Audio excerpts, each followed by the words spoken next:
Do you know those studies that say if you put a pencil between your teeth and it forces a smile, that actually it affects your brain and you feel happier? I feel like you could come to church and you could sing that hymn and you could be in the foulest mood, and by the time the choir does the descant at the end and you've sung 5 verses, you are actually feeling better. You've gone from grumpy and resistant to begrudgingly happy. So there you go. That's the gift of the morning. We are not going to do the story. The whole order of worship really could be thrown and land differently today, couldn't it, Sam? It might. Instead, I wanted to dive into the world of Shel Silverstein just a little, a shallow dive. Shel Silverstein, I read a little bit about him last night. His father, Nathan, was an immigrant from Eastern Europe of Jewish background, and his mother was born in Chicago to parents of Hungarian descent. So in his background are parents, one of whom at least, the families knew some distinct struggle in the universe. Silverstein was born himself in Chicago. Early on, I think earliest thing he was famous for was his drawings and cartoons, which he started everybody at the age of 7. And then he started work as a songwriter. People know this, some people do. I didn't know a lot of this. He wrote the song that Johnny Cash made a #2 hit. Does anyone know which song it was? No? What? What did you say? Yes, A Boy Named Sue. You win the prize. I don't know what it is, but you lived in Texas. Well, do you look? Who writes the songs? Apparently, Diane does. So there we go. He won 2 Grammys, in fact, for his songwriting. He wrote plays and TV and films, including with serious playwrights like David Mamet. Who knew? Maybe some of you knew. I didn't know. And then he ventured begrudgingly into writing children's literature. He's the author of a very famous book that I have some ideological gripes with. Does anyone know the best-selling book he published? The Giving Tree. The Giving Tree, but I heard some secondary guesses. What was the one you just said? Right, and then the poetry, Where the Sidewalk Ends, is one of the famous collections, right? That were illustrated by his own drawings. And maybe that some of us, for certainly me, knows him best for. So it's Poetry Month. It's a month when we're exploring the concept of joy. We're studying joy very earnestly.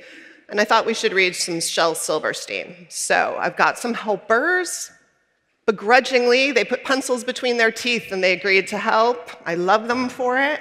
So first, put something in, which I think gets to his philosophy, which Johanna's going to share with us. Good morning, everyone. I'm here with my almost 7-year-old Aviva, so we are well in the world of Shel Silverstein, to my great joy. Put something in. Draw a crazy picture. Write a nutty poem. Sing a mumble-gumble song. Whistle through your comb.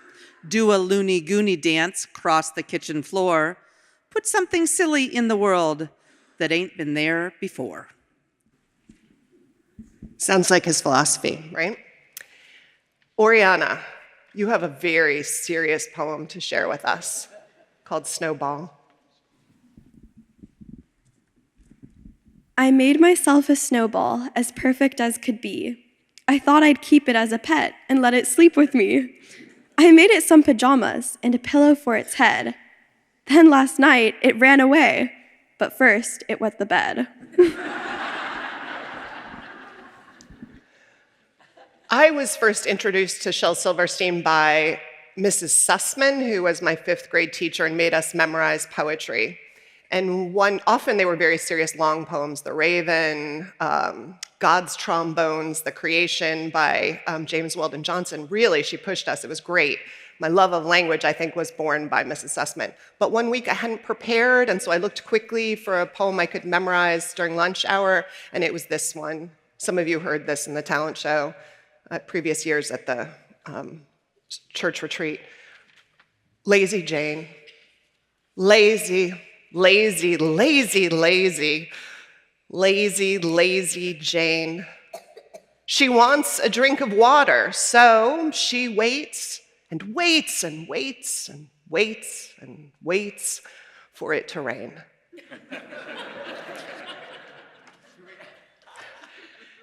And our closing poem will be Oh, yeah, come up, Daniel. And Miles. This is a more serious one. Good morning. The voice.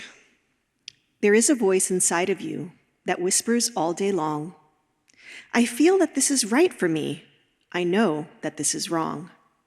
No teacher, preacher, parent, friend, or wise man can decide what's right for you.